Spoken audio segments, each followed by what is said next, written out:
শুভ সকাল বন্ধুরা, তোমরা সবাই কেমন আছো? তোমরা সবাই নিশ্চয়ই ভালো আছো, আমিও ভালো আছি। আর এই ভালো আছি বলে বন্ধুরা একটা জায়গায় ঘুরতে গেছিলাম।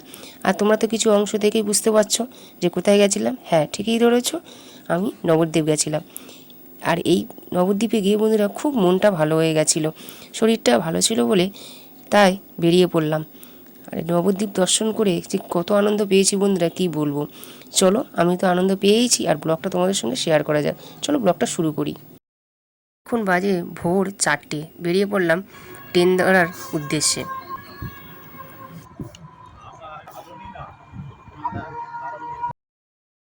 এসে দেখি ট্রেনটা মোটামুটি ফাঁকা ছিল, তাই খুব একটা কষ্ট হয়নি, ভালোভাবে বসেই শিয়ালদায় পৌঁছে গেছিলাম। আর ওয়েট করছিলাম দাদার জন্য। আর এখন বাজে 6টা 37। একটু বসলাম, আর ট্রেন তো আছে আমাদের একটু বেলাতে। যে ট্রেনটায় করে আমরা এসেছিলাম সেই ট্রেনটা আবার বেরিয়ে গেল। চলো এবার বাইরের দিকে ট্রেন ধরতে হবে শিয়াল থেকে। শিয়ালদা স্টেশনে নেমে এবারে আমরা যাচ্ছি বাইরের ট্রেন ধরবো। এই যে দুটো ব্যাগ কাঁধে নিয়ে যাচ্ছে, এটা হলো আমার দাদা মামার ছেলে, আমি, মা আর এক দিদা হয় সম্পর্কে, সবাই মিলে গেছিলাম নবদ্বীপ ধাম দর্শন করতে।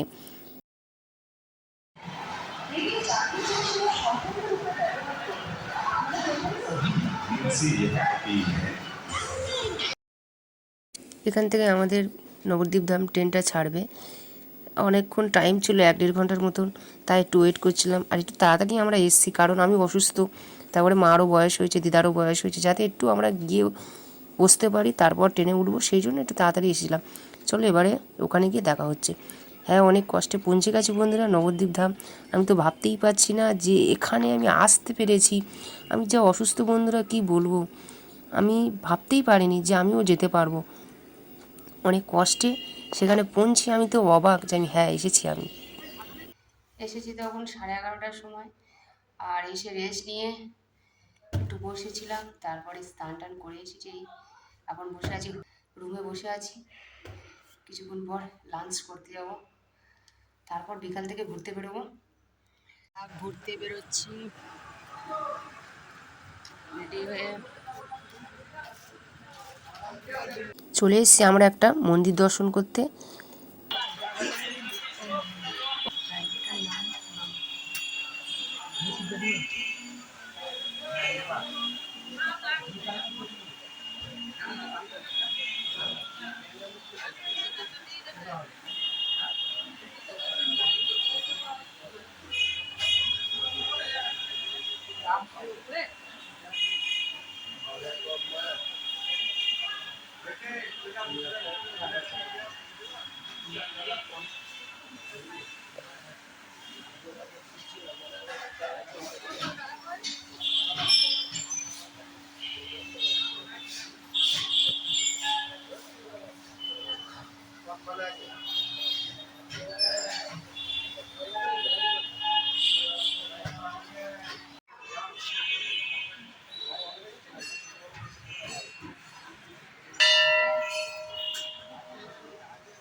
আপনারা পুজো দেবেন, মায়ের মন্দিরে ডালা নিয়ে আসেন, হাত হয়ে যাবে, কোনো পয়সা লাগে না, গঙ্গার জল মাথায় দিয়ে পুজো দেবে। ডালা দিয়ে মায়ের মন্দিরে হাত হয়ে গেছে, পুজোর বাটা দিয়ে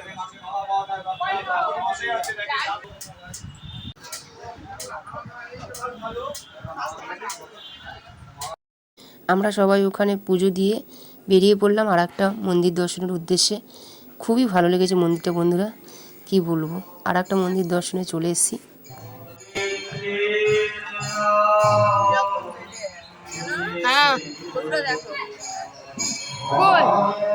যাবো যাবো।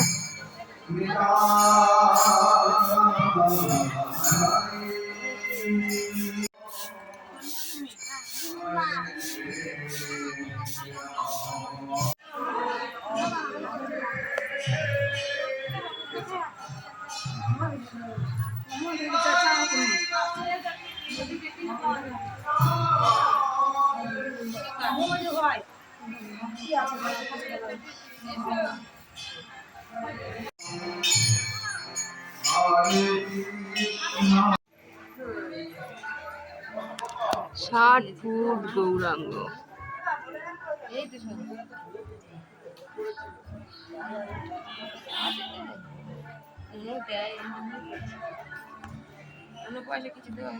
কৃষ্ণর জন্ম।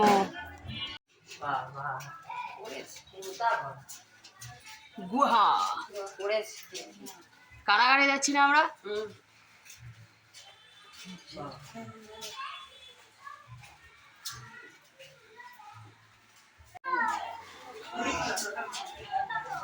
এখন দর্শন করছি। হামাগুড়ি দিয়ে গেছিলাম শিমলা এক পাহাড়ে নিয়ে দিয়ে হামাগুড়ি দিয়ে দেখ গৌরাঙ্গটা দেখে নে ঠিক করে ছবি তুল। হ্যাঁ ভালো কালারিং মাছ আছে।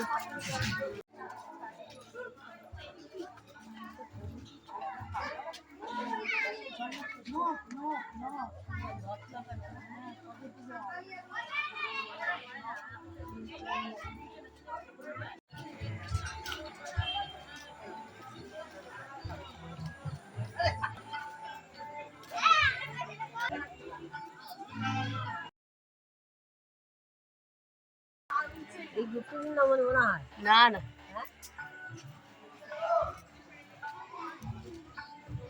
কি দারুণ মুখ। চিন্তা মনে করবে এখানেও করছি, মানে এগুলো দেখার জন্য সব করেছি। সব জায়গায় প্রণামীর বাক্স বানিয়েছে।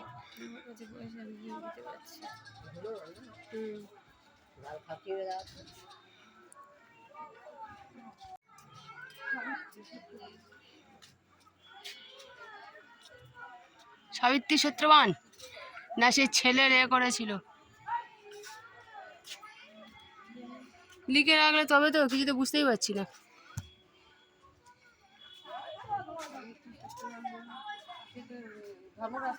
হ্যাঁ তো গৌরাঙ্গ ভজ গৌরাঙ্গ কহ গৌরাঙ্গ কহ গৌরাঙ্গে।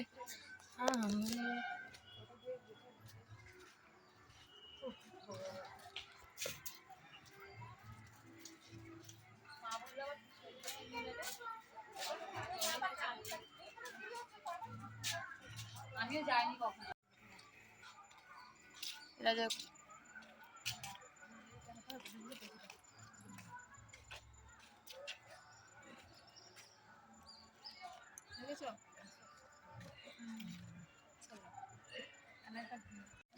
আমাদের ঘোরা প্রায় কমপ্লিট, এবারে অন্যদিকে যাবো।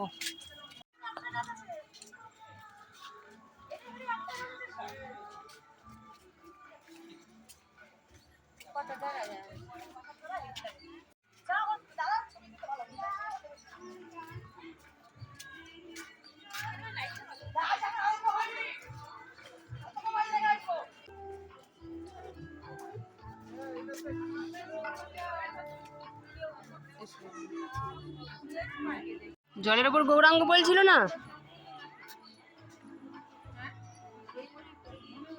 কি মা? হ্যাঁ হ্যাঁ মনে হয়।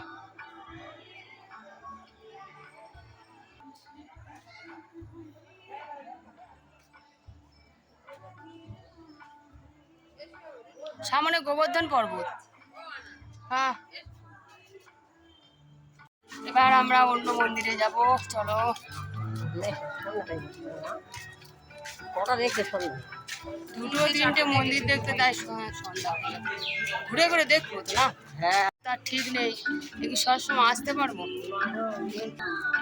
বলো তো আমি কোথায় আছি। পিছনে 60 ফুট গৌরাঙ্গর মূর্তি, জানি না আবার কবে আসতে পারবো এখানে, যে জীবন ধন্য হয়ে গেল।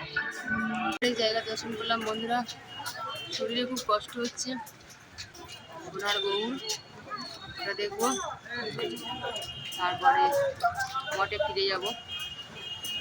খুব আনন্দ লাগবে। সারা জীবনে আসতে পারবো কি জানি না, সারা জীবনে আর একবারও আসতে পারবো কি জানি না, শিখিয়ে থাকবো সারা জীবনে এই জায়গাটা। আরও যদি মন খারাপ থাকে এই জায়গাটা এত সুন্দর যে এলে মন ভালো, আমার মন ভালো।